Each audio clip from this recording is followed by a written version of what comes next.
Someone came knocking. Someone was knocking, but the door was wide open and there was no one there. As I stared at it, I heard the knocking again and realized it was not at the door, but at the window.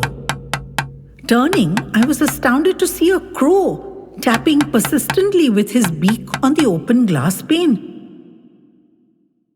My mother had been feeding a crow at her kitchen window every day and telling us what a gentleman he was, tapping politely to inform her of his arrival. She fed him tidbits of whatever she was cooking and they had a chat. I assume she did the chatting. She'd never claimed he'd talked back. Though apparently he cocked his head and looked at her in a most intelligent fashion, as if he understood every word. When Mother saw our reaction to her eccentric friendship, she reminded us that there was an ancient belief that crows carried the souls of ancestors, and feeding them was a noble duty. And now, here was this officious fellow tapping on my window. It could hardly be any other crow. What a colossal cheek! I ignored him at first, then waved him away, crying, "Whoosh!" in a fierce way. But he was unmoved. I muttered several remarks darkly about this being entirely my mother's fault, but that didn't budge him either. I was wary about getting pecked at and went to the window only when all else failed. I had no intention of feeding him, no matter what Ma said about the souls of our ancestors.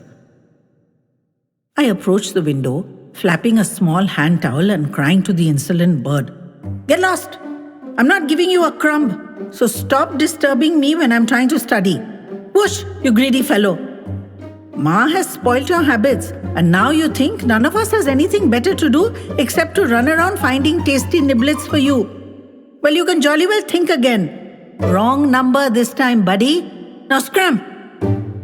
And finally, after much scolding, the wretched bird flew off with a flutter of angry feathers and a raucous cry.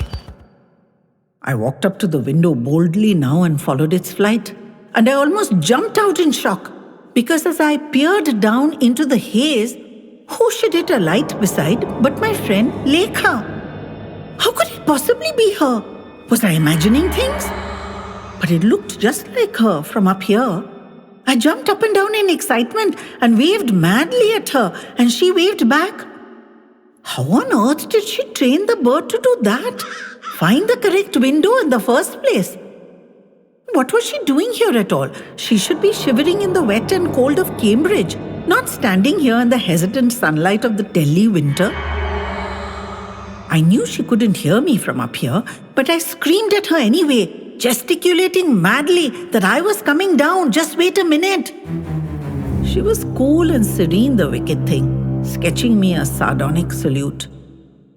I flew out of the house, yelling to my mother that I was going downstairs. No time for explanations. I'll tell her later.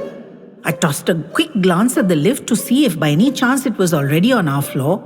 It wasn't, and I had no patience to wait, so I flung myself down the stairs 2 at a time in my tearing hurry to greet my friend again. She hadn't said a word about coming back, and I'd received a letter from her only 2 days ago. This was before there were cell phones or even computers, you know. We wrote letters, by hand, if you can believe such a thing. Lekha must have wanted to surprise me. She'd certainly done that. But why had she returned mid-term?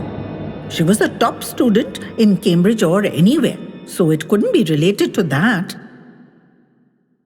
Lekha and I had grown up together living in adjacent buildings.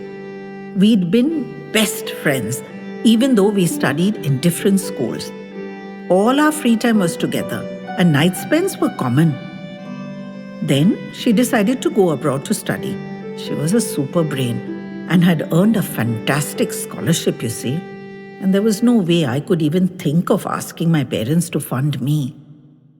So we'd had to say bye-bye, and we both cried buckets.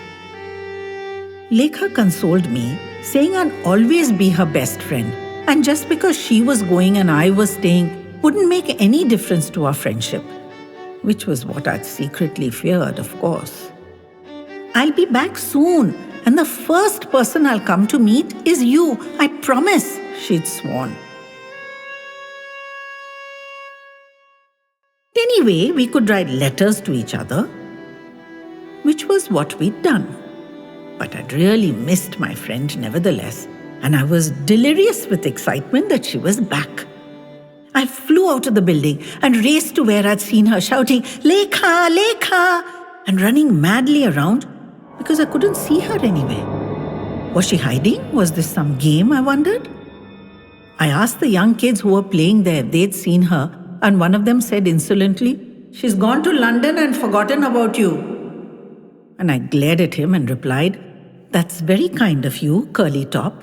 First, it's Cambridge, and secondly, she's back. I just saw her." They all laughed, and I muttered, "Idiots," as I went off looking for her. I looked and looked, but just couldn't see her anywhere. I asked the drivers and the building watchman, but none of them had seen her, and all told me that Lekha had gone to foreign to study, as if I didn't know. I told them I'd seen her here only 2 minutes back, but they shook their heads sadly at me. They hadn't seen her in months. I decided to go to her house and check. I was beginning to feel a bit irritated. This silly hiding game had gone on for too long. I rang the doorbell at her house and waited. Nobody opened the door, but I knew they had to be home, so I rang again and again.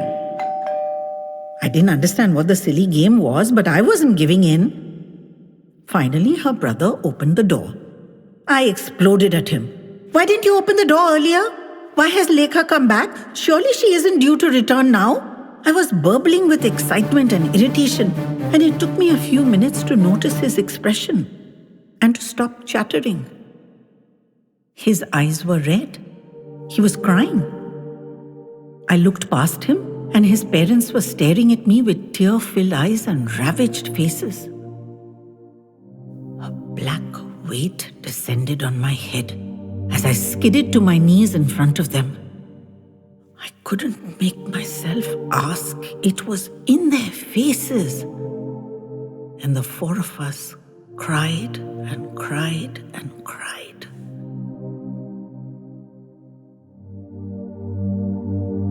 They'd received the devastating news just hours ago.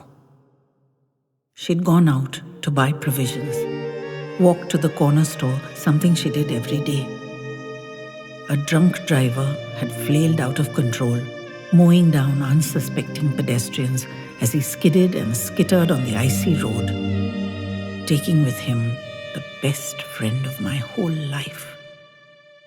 And in an instant, her joyful, vibrant, intelligent life had been snuffed out before she could experience even a part of the wonder it would surely have held for her.